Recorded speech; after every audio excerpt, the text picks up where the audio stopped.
الحمد للہ نحمده ونستعینه ونستغفره ونؤمن به ونتوکل علیہ ونعوذ باللہ من شرور انفسنا ومن سیئات اعمالنا من يهده الله فلا مضل له ومن يضلل فلا هادي له واشهد ان لا اله الا الله واشهد ان محمدا عبده ورسوله اما بعد فإن خير الحديث كتاب الله وخير الهدي هدي محمد صلى الله عليه وسلم وشر الأمور محدثاتها وكل محدثة بدعة وكل بدعة ضلالة وكل ضلالة في النار. اما بعد اعوذ بالله السميع العليم من الشيطان الرجيم من يطع الرسول فقد اطاع الله. ہر قسم کی تعریفات اللہ مالک الملک کے لیے ہیں جنہوں نے جنات اور انسان کو حقیقی معنوں میں اپنی بندگی، اپنی پوجا اور اپنی عبادت کے لیے بنایا ہے. جنات اور انسان کی تخلیق کا حقیقی اور بنیادی مقصد یہی تھا کہ وہ بارگاہ رب العالمین میں آیا کریں، اپنی جبین نیاز کو مالک کائنات کی بارگاہ میں آ کے جھکایا کریں، اپنے دست سوال کو کبریا کی بارگاہ میں آ کے پھیلایا کریں، اپنی کمر کو حالت رکوع میں اس کی بارگاہ میں آ کے ہم کیا کریں، اسی کی تکبیر کی صداؤں کو بلند کیا کریں، اسی کی تحلیل کی آوازوں کو اجاگر کیا کریں، اسی کی تسبیح گیت گایا کریں.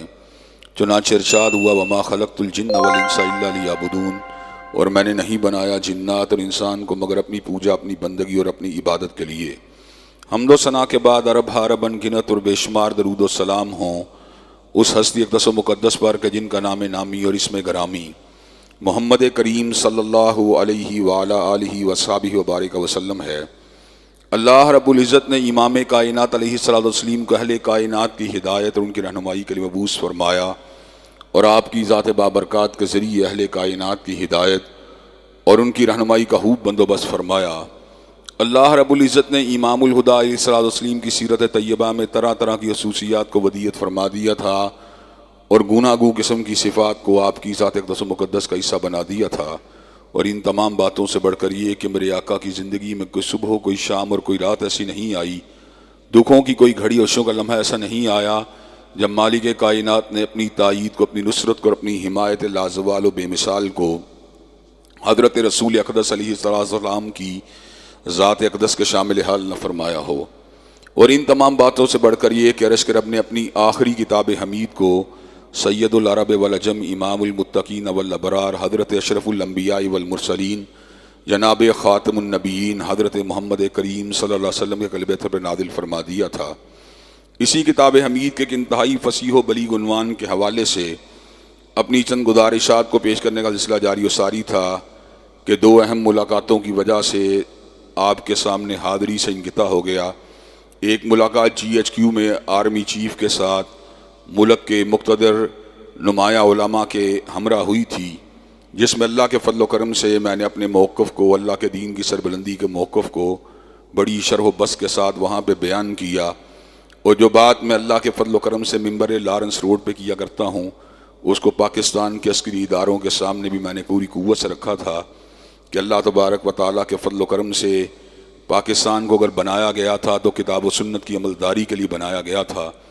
اگر یہاں پر کتاب و سنت کی عملداری ہوگی تو انشاءاللہ العزیز پاکستان امن کا، سکون کا، ترقی کا گہوارہ بن جائے گا. اور میں نے اس موقع پہ اس بات کو بھی ان کے سامنے رکھا تھا کہ پاکستان کی جغرافی سرحدوں کا تحفظ عسکری اداروں کی ذمہ داری ہے اور نظریاتی سرحدوں کا تحفظ اہل علم، اہل دین اور علماء دین کی ذمہ داری ہے. جب نظریاتی سرحدوں کے لوگ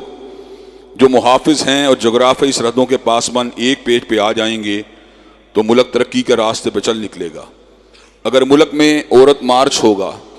اگر ملک کے اندر ٹرانسجنڈر بل ہوں گے، اگر ملک میں شراب کے لین دین ہوگا، سودی کاؤنٹر ہوں گے، تو اس وقت پاکستان کے آئین نے جس کتاب و سنت کی عملداری کی یقین دہانی کروائی ہے وہ پریکٹیکلی جب تک اس کے پر عمل نہیں کیا جائے گا پاکستان امن و سکون کا گہوارہ نہیں بن سکتا. اللہ تبارک و تعالیٰ نے آپ کے اس گناہ گار بھائی پر اور اس گناہ گار بیٹے کے اوپر بہت بڑی یہ کرم نوازی کی ہے کہ الحمدللہ میری نگاہ نہ کسی کی وردی پہ ہوتی ہے، نہ کسی کے عہدے پہ ہوتی ہے، نظر اگر میری ہوتی ہے تو یا رب کے قرآن پہ ہوتی ہے یا کالی کملی والے کے فرمان پہ ہوتی ہے. الحمدللہ میں نے اس مقام کے اوپر بھی آپ کی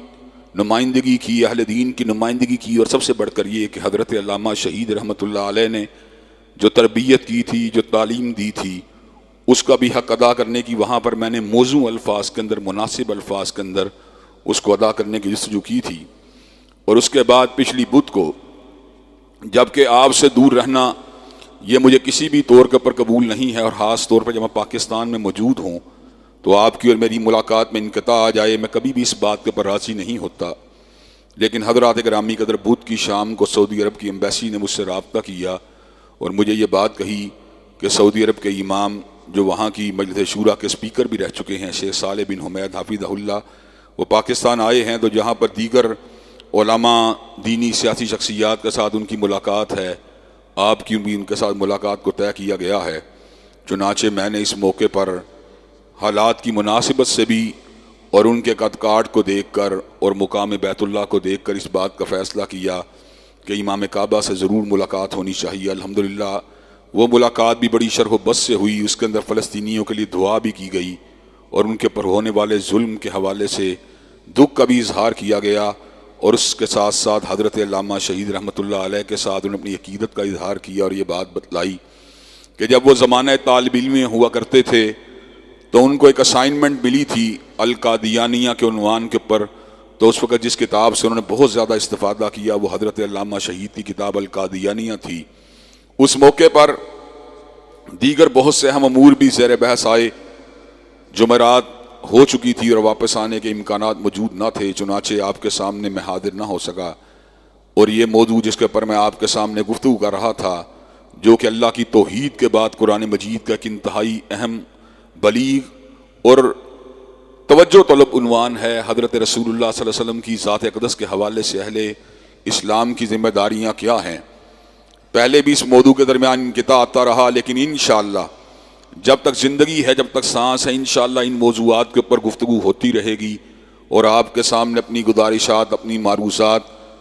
اپنی مشاہدے، تجربے اور اپنی کم علمی کے باوجود جو باتیں درست اور حق سمجھتا ہوں، انشاءاللہ ان کو آپ کے سامنے بیان کرنے کی توجہ ہوتی رہے گی۔ حضرات گرامی قدر، حضرت رسول اللہ کا پہلا حق میں نے بڑی شرح و بس سے آپ کے سامنے رکھا تھا کہ آپ کی عظمت کا اعتراف ہونا چاہیے، اور آپ کی عظمت کا احساس دل میں اتنا ہونا چاہیے کہ ہر زندہ سے بڑھ کر اور ہر گزرے ہوئے سے بڑھ کر حضرت رسول اللہ صلی اللہ علیہ وسلم کی ذات کا احترام ہونا چاہیے۔ یا صاحب الجمال و یا سید البشر من وجهک المنیر لقد نور القمر لا يمکن الثناء کما کان حقہ بعد از خدا بزرگ توئی قصہ مختصر۔ حضرات گرامی قدر، جس کی تعریف خود اللہ نے کی ہو اس کی تعریف انسان کیا کر سکتا ہے؟ جس کو عظیم اللہ نے قرار دیا ہو اس کا انسان کیا عظیم کہہ سکتا ہے؟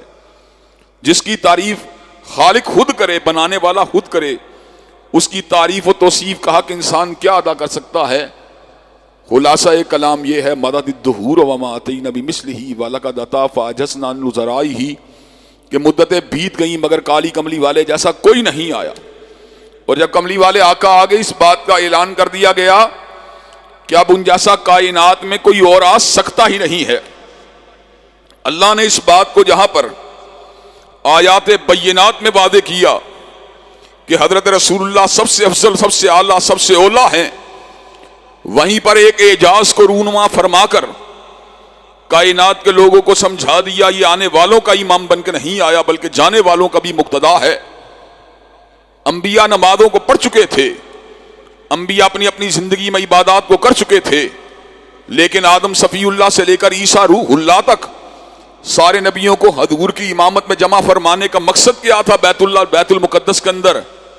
اس کے مقاصد دو تھے، ایک تو کائنات کے لوگوں کو سمجھایا جائے یہ ایک قبلے کا مقتدا نہیں ہے،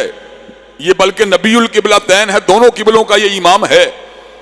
اور دوسرا کائنات کے لوگوں کو سمجھانے کا مقصد یہ تھا کہ عالم موجودات میں تو اس کی ابتدا میں ابو بکر نماز پڑھتا ہے، عمر فاروق نماز پڑھتا ہے، عثمان و علی نماز پڑھتے ہیں، لیکن اللہ نے ایجاد کو رونما فرما کر آدم صفی اللہ کو پیچھے کھڑا فرما کر اور نوح نجی اللہ کو پیچھے کھڑا فرما کر اور ابراہیم خلیل اللہ کو پیچھے کھڑا فرما کر اور اسماعیل ذبیح اللہ کو پیچھے کھڑا فرما کر اور موسیٰ کلیم اللہ کو پیچھے کھڑا فرما کر